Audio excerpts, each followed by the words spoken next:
शहर की चकाचौंध और ऊंची इमारतों के बीच अजय अपने शानदार फ्लैट की बालकनी में खड़ा था। हाथ में कॉफ़ी का मग था और आंखों में भविष्य के बड़े सपने। तभी अंदर से उसकी पत्नी नेहा की आवाज़ आई, अजय, क्या तुमने पापा के लिए वृद्धाश्रम बात कर ली? अगले महीने हमें लंदन शिफ्ट होना है। हम उन्हें साथ नहीं ले जा सकते। वहाँ उनका ख्याल कौन रखेगा? अजय खामोश रहा। उसके पिता दीनानाथ जी, जो कभी एक स्कूल में मास्टर थे, अब याददाश्त खोने की बीमारी से जूझ रहे थे। वे अक्सर भूल जाते थे कि उन्होंने खाना खाया है या नहीं, या फिर वे अपने ही घर का रास्ता भूल जाते। अगले दिन अजय भारी मन से अपने पिता को शहर के सबसे अच्छे वृद्धाश्रम ले गया। दीनानाथ जी चुपचाप अपने बेटे के पीछे चल रहे थे, हाथ में एक पुराना झोला थामे। जब वे वहां पहुंचे तो अजय ने मैनेजर से कहा, इन्हें सबसे अच्छा कमरा दीजिएगा, पैसों की चिंता मत करना। पिताजी को वहां छोड़कर जब अजय मुड़ा तो दीनानाथ जी ने उसे पीछे से पुकारा, बेटा, क्या यहाँ का किराया मैंने दे दिया है? अजय की आंखों में आंसू आ गए। उसने कहा, हाँ पापा, सब हो गया है। वह बिना पीछे मुड़े वहाँ से भाग निकला। उसे डर था कि अगर उसने पीछे देखा तो वह खुद को कभी माफ़ नहीं कर पाएगा। लंदन जाने से 2 दिन पहले अजय अपने पुराने पुश्तैनी घर का सामान समेटने गया। वहाँ अलमारी की दराजों को साफ करते वक्त उसे एक पुरानी धूल भरी डायरी मिली। वह उसके पिता की डायरी थी। अजय ने पन्ने पलटने शुरू किए। एक पन्ने पर लिखा था, आज मेरे बेटे अजय का एक्सीडेंट हो गया। डॉक्टरों ने कहा कि शायद वह कभी चल नहीं पाएगा। मैंने अपनी सारी जमा पूंजी और अपनी एक किडनी बेचने तक का फैसला कर लिया है।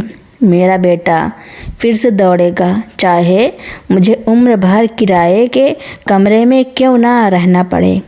अगले पन्ने पर दर्ज था, अजय आज पहली बार बैसाखी छोड़कर अपने पैरों पर चला। उसकी खुशी के आगे मेरी सारी तकलीफ़ें शून्य हो गई।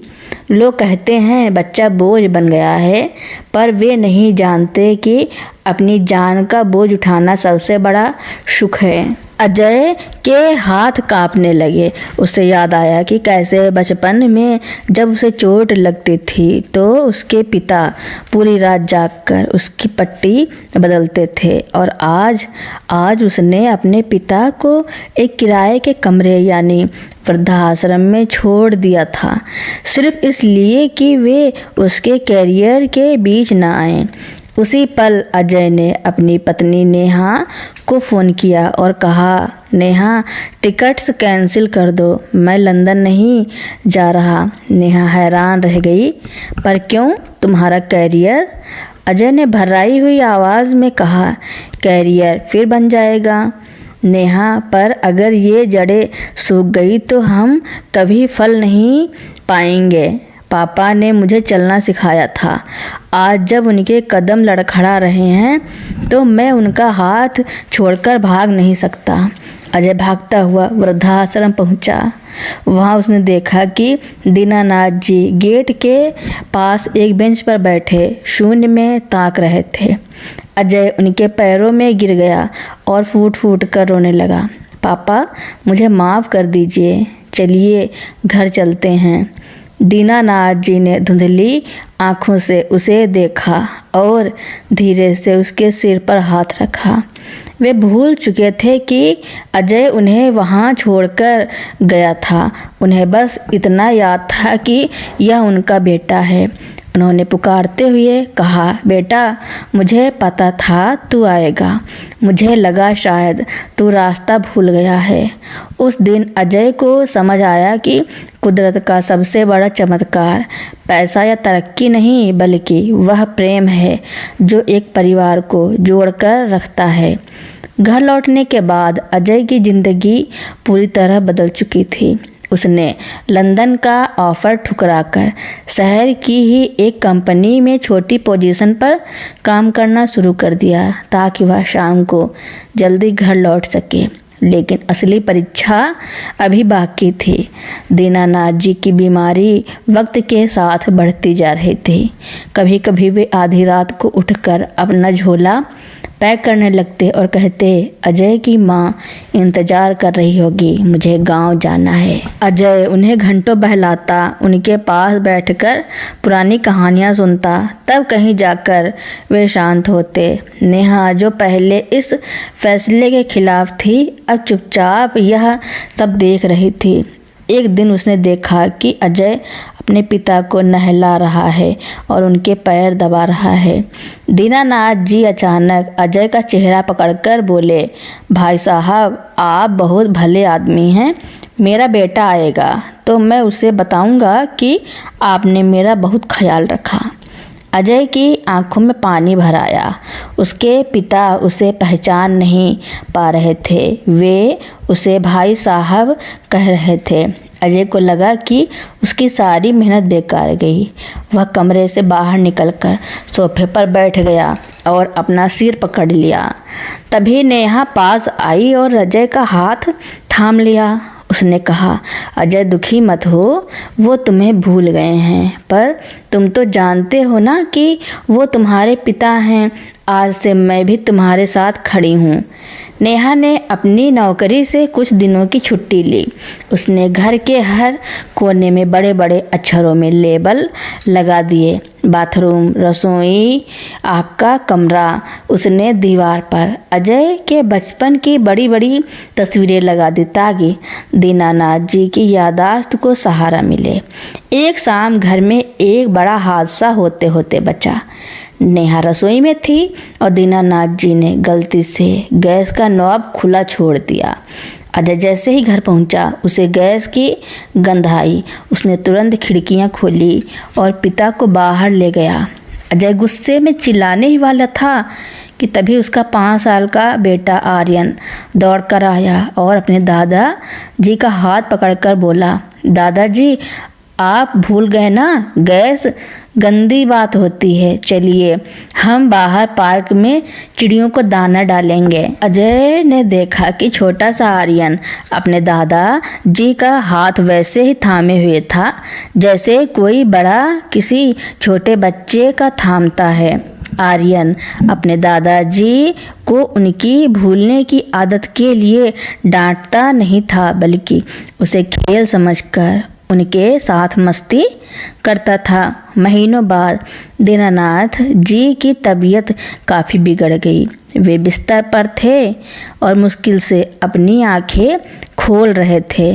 अजय उनके पास बैठा था और धीरे धीरे उनके पसंदीदा पुराने गाने गुनगुना रहा था। अचानक दीनानाथ जी के हाथ में हल्की सी हलचल हुई। उन्होंने अजय का हाथ कसकर पकड़ा। उनकी आंखों में इस बार वो धुंधलका नहीं था, बल्कि एक अजीब सी चमक थी। उन्होंने कमज़ोर आवाज़ में कहा, अजय मेरा बेटा, तूने बहुत तकलीफ़ उठाई ना मेरे लिए। अजय स्तब्ध रह गया। महीनों बाद पिता ने उसे उसके नाम से पुकारा था। दीनानाथ जी मुस्कुराए और बोले, मैं सब भूल जाता हूँ बेटा, पर तेरा स्पर्श नहीं भूलता। जब तुम मेरे पैर दबाता है तो मुझे मेरी माँ की याद आती है। तूने मुझे किराए के कमरे से निकालकर अपने दिल में जगह दी। जीते रह मेरे लाल। अगले ही पल उनकी पकड़ ढीली हो गई। दीनानाथ जी ने अजय की गोद में अपनी आखिरी सांस ली। उनके चेहरे पर एक ऐसी शांति थी जो सिर्फ एक संतुष्ट पिता के चेहरे पर हो सकती है। दीनानाथ जी चले गए, लेकिन अजय के घर में अब उदासी नहीं थी। उसने महसूस किया कि उन पिछले कुछ महीनों में उसने जो सेवा की, उसने उसे दुनिया की सबसे बड़ी कामयाबी दे दी थी। अजय अब हर रविवार को उसी वृद्धाश्रम जाता है जहां वह अपने पिता को छोड़ने गया था, लेकिन अब वह वहाँ किसी को छोड़ने नहीं बल्कि वहाँ अकेले रह रहे बुजुर्गों के साथ वक्त बिताने और उन्हें यह महसूस कराने जाता है कि वे किराएदार नहीं बल्कि इस समाज की जड़ें हैं। दीनानाथ जी के जाने के बाद घर में एक खालीपन तो था, लेकिन अजय और नेहा के मन पर अब पछतावे का कोई बोझ नहीं था। उन्हें इस बात का सुकून था कि उन्होंने अंतिम समय में अपने पिता का हाथ थामे रखा। लेकिन कहानी यहाँ ख़त्म नहीं हुई। कुदरत ने उनके लिए एक और सबक और एक नया मोड़ तय कर रखा था। पिता के अंतिम संस्कार के कुछ दिनों बाद अजय उनकी पुरानी पेटी को साफ कर रहा था। उसे उम्मीद थी कि शायद कुछ पुरानी यादें मिले, पर वहाँ उसे एक लिफाफा मिला जिस पर लिखा था, मेरे बेटे अजय के नाम, उसकी शादी की 10वीं सालगिरह पर। अजय की शादी की 10वीं सालगिरह अगले महीने ही थी। कांपते हाथों से उसने पत्र खोला। अंदर घर के पुश्तैनी कागजात और एक बैंक की पासबुक थी।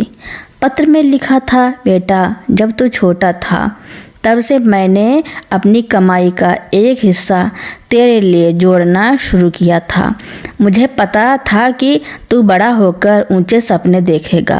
मैंने यह पैसा कभी अपनी दवाइयों या ज़रूरतों पर खर्च नहीं किया ताकि तेरी तरक्की में कभी रुकावट ना आए।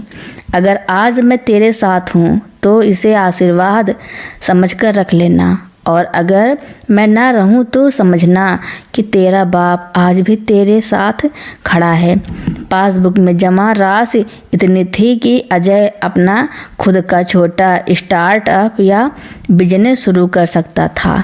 अजय की आंखों से आंसू गिरकर उस कागज़ को भिगोने लगे जिस पिता को वह बोझ समझकर वृद्धाश्रम छोड़ने चला गया था। वही पिता अपनी बीमारी और तंगहाली में भी उसके भविष्य की दीवारें मजबूत कर रहे थे।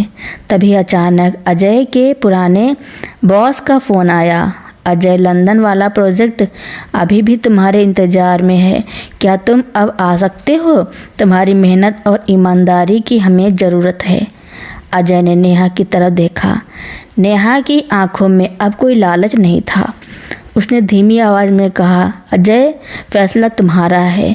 अब हम जहाँ भी जाएंगे बाबा का आशीर्वाद और उनके संस्कार हमारे साथ होंगे। अजय ने फ़ोन कान से लगाया और मुस्कुराते हुए कहा, सर मैं आऊँगा, पर मेरी एक शर्त है। मुझे साल में 1 महीना पेड लीव चाहिए ताकि मैं भारत आकर उन बुजुर्गों के लिए काम कर सकूं जिनके बच्चे उनके पास नहीं हैं। बॉस मान गए। 3 साल बाद अजय लंदन में एक सफल मुकाम पर था। एक दिन वह अपने बेटे आर्यन के साथ पार्क में टहल रहा था। तभी अजय का पैर फिसला और उसे गहरी चोट आई। वह दर्द से कराह उठा।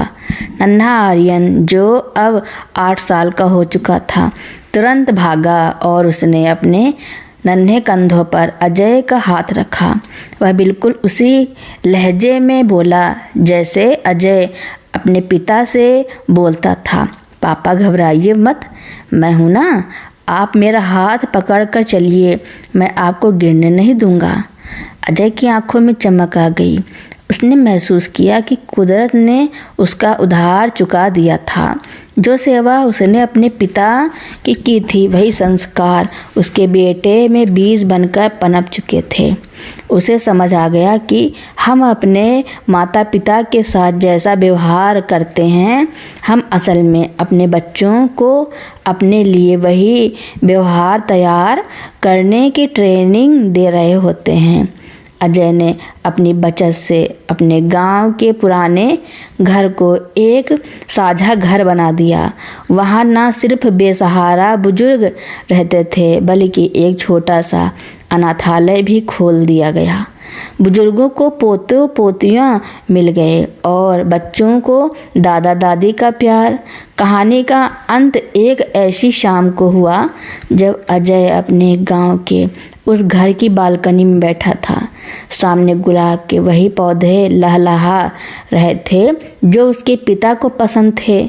उसे हवाओं में अपने पिता की हंसी सुनाई दी, जैसे वे कह रहे हों, बेटा अब तेरा यह कमरा कभी किराए का नहीं लगेगा, क्योंकि इसमें प्यार का मालिकाना हक है। गांव का वह साझा घर अब केवल एक इमारत नहीं, बल्कि भावनाओं का एक जीता जागता तीर्थ बन चुका था। लेकिन कुदरत की कहानी में अभी एक और भावुक मोड़ आना बाकी था, जो अजय को यह सिखाने वाला था कि सेवा की कोई सीमा नहीं होती।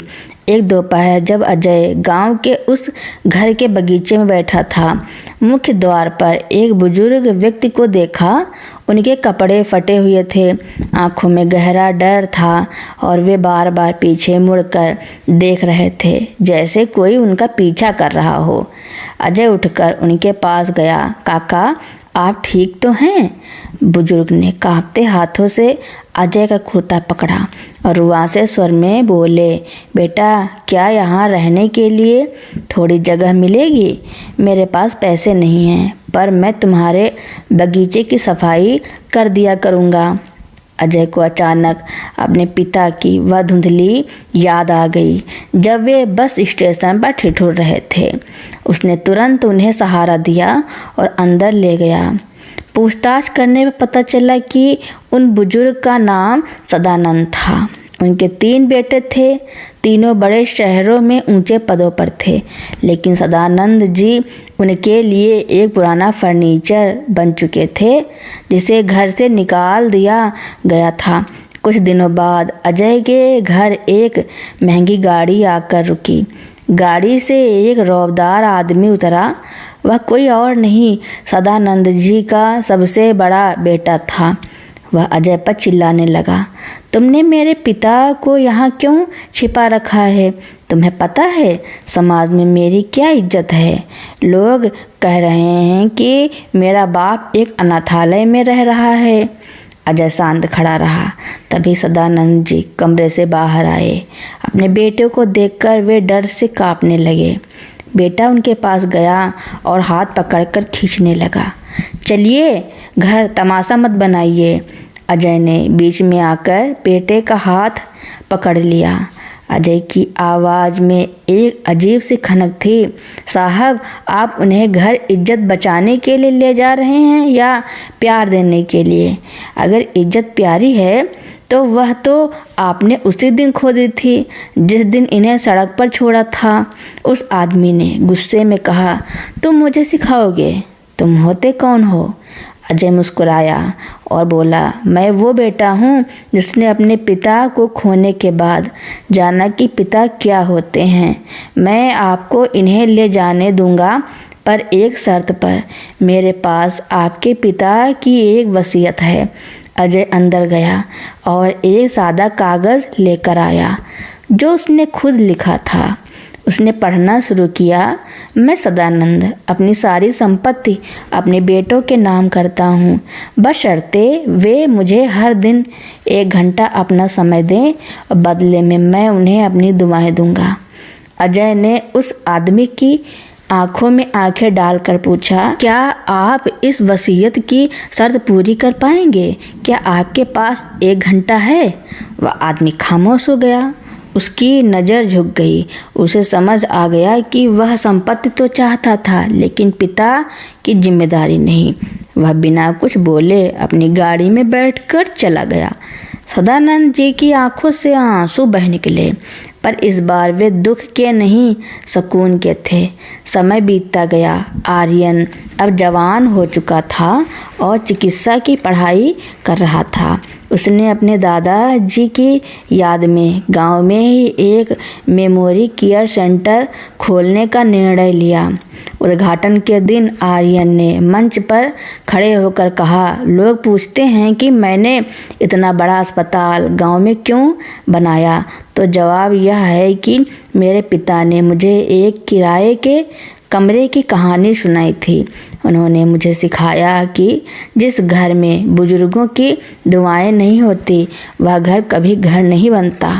अजय भीड़ में बैठा यह सब सुन रहा था। उसे महसूस हुआ कि उसके पिता दीनानाथ जी आज वही कहीं हवाओं में मुस्कुरा रहे हैं। तभी एक छोटा बच्चा दौड़ता हुआ अजय के पास आया और उसे एक लाल गुलाब दिया, बिल्कुल वैसा ही गुलाब जैसा उसके पिता के बगीचे में खिलता था। अजय ने उस बच्चे को गोद में उठा लिया। उसे लगा जैसे कुदरत उसे गले लगा रही हो।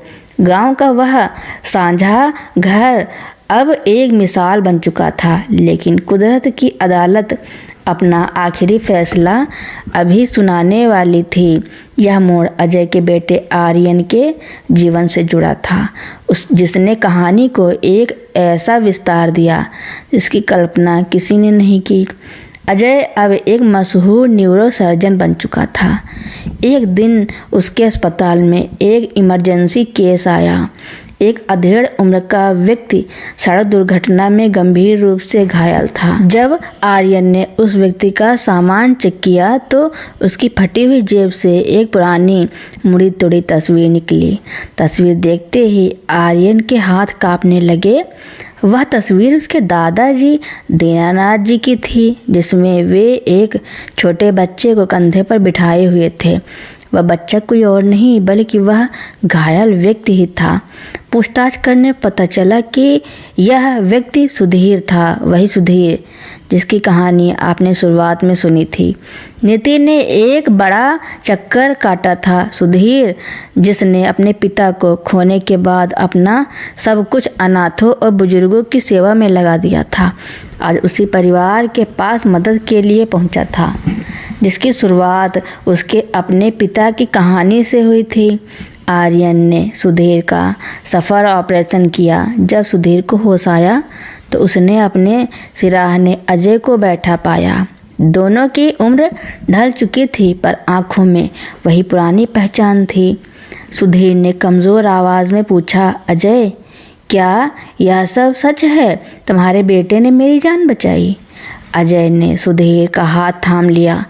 कहा, सुधीर, उस रात बस स्टेशन पर जो हुआ उसने हम दोनों की ज़िंदगी बदल दी थी। अगर तुम उस रात मेरे बाबा को ना मिले होते तो शायद मैं कभी नहीं समझ पाता कि मैंने क्या खोया है। मेरे बेटे ने आज सिर्फ एक मरीज की नहीं बल्कि अपने पिता के मार्गदर्शन की जान बचाई है। सुधीर पूरी तरह ठीक हो गया, लेकिन अब उसके पास अपना कहने वाला कोई नहीं था। अजय उसे उसी साझा घर ले आया। वहाँ सुधीर ने देखा कि दीनानाथ जी की एक बड़ी सी प्रतिमा लगी हुई है, जिसके नीचे लिखा था, माता पिता बोझ नहीं, जड़े होते हैं। कहानी का सबसे भावुक क्षण तब आया जब आर्यन की अपनी संतान एक नन्ही बेटी दौड़ती हुई आई और उसने सुधीर की गोद में बैठकर पूछा, क्या आप मेरे नए दादाजी हैं? सुधीर की आंखों से गंगा जमुना बह निकली। उसने अजय की ओर देखा और कहा, अजय, मैंने सुना था कि कुदरत अपना हिसाब चुकता करती है, पर आज देख लिया कि वह घाव भी उसी हाथ से भरती है जिसे उसने कभी आजमाया था। आज उस गांव में कोई भी घर किराए का नहीं है। हर घर में बुजुर्गों के लिए एक विशेष कोना है और हर बच्चे की कहानियों में दादा दादी नायक है। अजय अक्सर शाम को उसी बगीचे में बैठता है जहाँ लाल गुलाब खिलते हैं। उसे अब भी कभी कभी महसूस होता है कि उसके पिता दीनानाथ जी उसके कंधे पर हाथ रखकर कह रहे हैं, बेटा, असली चमत्कार यह नहीं कि तूने मुझे बचाया, असली चमत्कार यह है कि तूने आने वाली पीढ़ियों को इंसानियत बचाना सिखा दिया है। तो दोस्तों, मेरी कहानी सुनने के लिए आपका बहुत बहुत धन्यवाद। ऐसी ही कहानियाँ सुनने के लिए मेरे चैनल को लाइक, कमेंट, शेयर, सब्सक्राइब एवं बेल आइकन का बटन दबाना ना भूलना, ताकि मेरी नई नई कहानियाँ आप तक पहले ही पहुँचती रहें।